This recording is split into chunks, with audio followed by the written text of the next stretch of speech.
नमस्कार, मैं Jayaprakash Pandey book cafe में आज फिर 5 किताबों के साथ आपके पास हाजिर हूँ। ये किताबें राजनीति, उर्दू भाषा, साहित्य, शायर, कविताओं, व्यंग और उपन्यास से जुड़ी हुई हैं। आज जिस पहली किताब की मैं बात करूँगा वह है कशकोल। कशकोल सफ़ीना-ए-उर्दू के नाखुदाओं की दास्तानें। नाम से ही जाहिर है यह पुस्तक उर्दू के उन उम्दा शायरों के नाम है जिन्होंने इस भाषा को समृद्ध किया, जिन्होंने हिंदवी को समृद्ध किया, जिन्होंने शायरी और गज़ल की दुनिया को एक नया आयाम दिया। इसके लेखक हैं वरिष्ठ पत्रकार राजकुमार केसवानी। राजकुमार केसवानी भोपाल में रहते हैं और उन्होंने दुनिया भर के अखबारों के लिए, भारतीय मीडिया हाउसों के लिए काम किया है। भोपाल गैस त्रासदी पर पूरी दुनिया को चेतावनी देने वाले वह उन पहले पत्रकारों में शुमार होते हैं जिन्होंने 2.5 साल पहले इस बात की चेतावनी दी थी कि यहाँ पे कोई हादसा घट सकता है। हादसा घटने के बाद उन्होंने न्याय दिलाने के लिए भी एक बड़ी लड़ाई लड़ी और एक क्रूसेडर के रूप में अपनी पहचान बनाई। उन्हें कई पुरस्कार मिले, लेकिन उनका असली दिल उर्दू और उर्दू शायरी में लगा रहा। उसी का नतीजा है कि उन्होंने बहुत सारी किताबें लिखी, जिनमें रूमी पर एक किताब आई, सिनेमा पर उनकी किताब है, मुग़ल आज़म पे है, बॉम्बे टॉकीज़ पे है। यह पुस्तक उन्होंने मिर्ज़ा गालिब से लेकर कतिल शिफाई तक तमाम उन नामचीन शायरों के नाम किया है जिनको सुनकर, पढ़कर उर्दू अदब और उर्दू ज़बान के लोग समृद्ध हुए।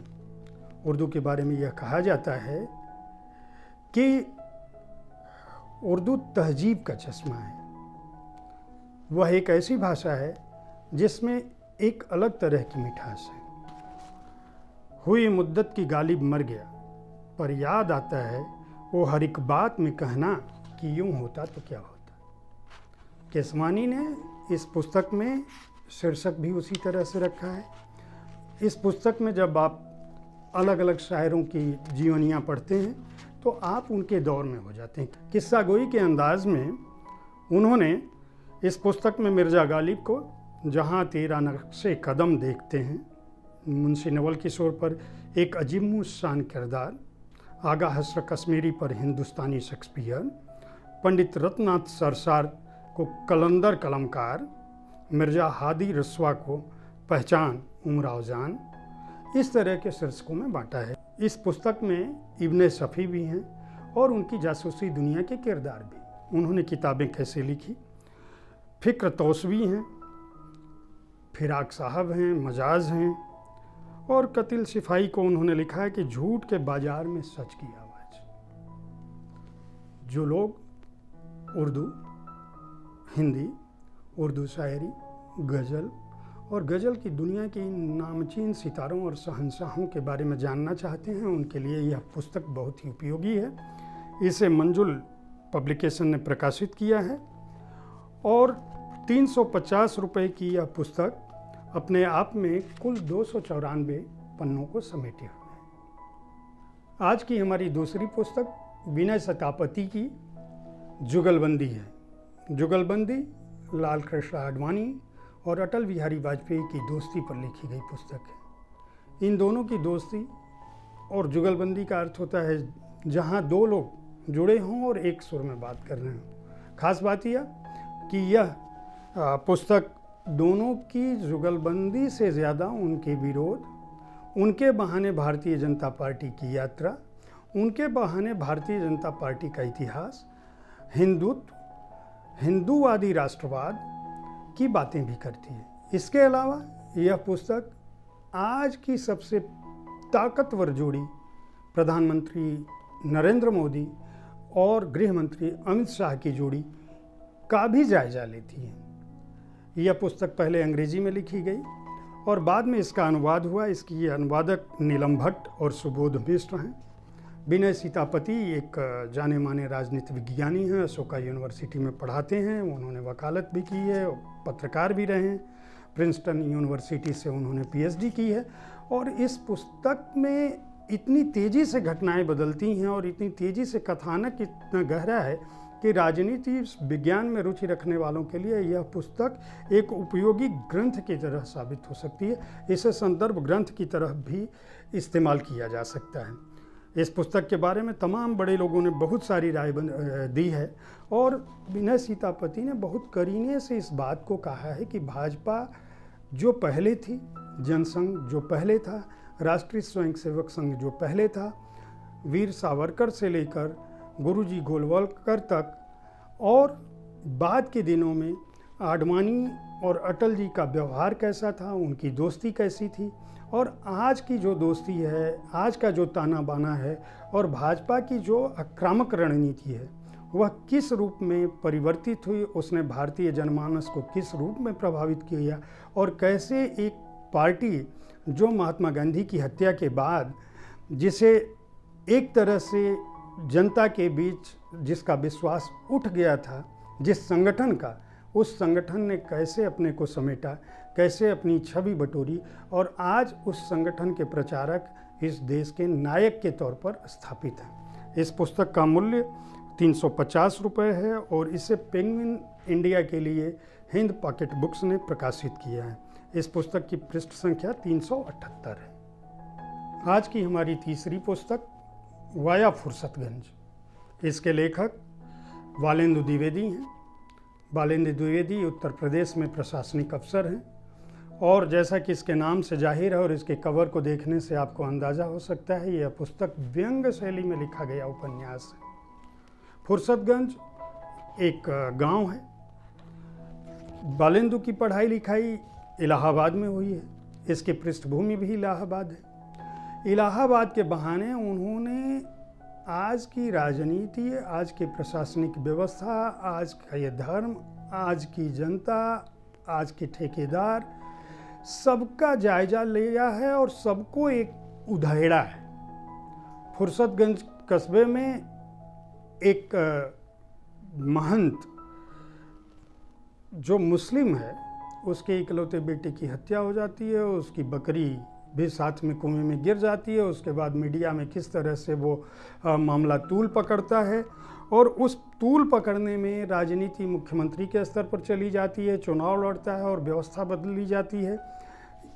बहुत ही रोचक शैली में उन्होंने एक कलेक्टर जबीर सिंह के माध्यम से ये सारी बातें रखी हैं। इसको पढ़ते हुए आपको राग दरबारी जैसे चर्चित उपन्यास की याद आ सकती है। इस पुस्तक के प्रकाशक वाणी पब्लिकेशन है।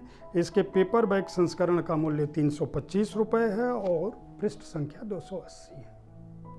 आज की हमारी चौथी पुस्तक रेणु बहल की मेरे होने में क्या बुराई है।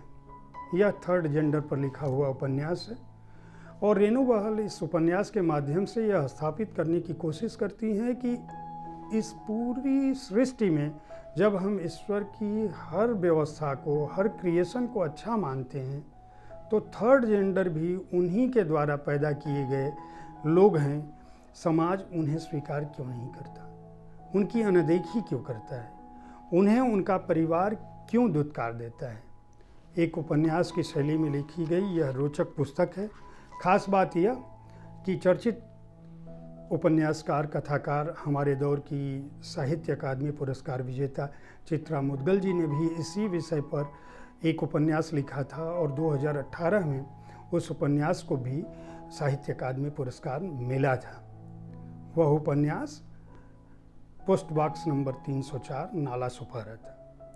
जिन लोगों को मानवीय संवेदनाओं पर आधारित पुस्तकें पढ़ने में रुचि हो और थर्ड जेंडर के जीवन के संघर्ष, उनके सपने, उनकी दुनिया को समझना चाहते हों, उनके लिए यह उपन्यास उपयोगी हो सकता है। इसके प्रकाशक सामयिक प्रकाशन है और इसका मूल्य 300 रुपये है। आज की पांचवी पुस्तक मेरी एक कविता संकलन है।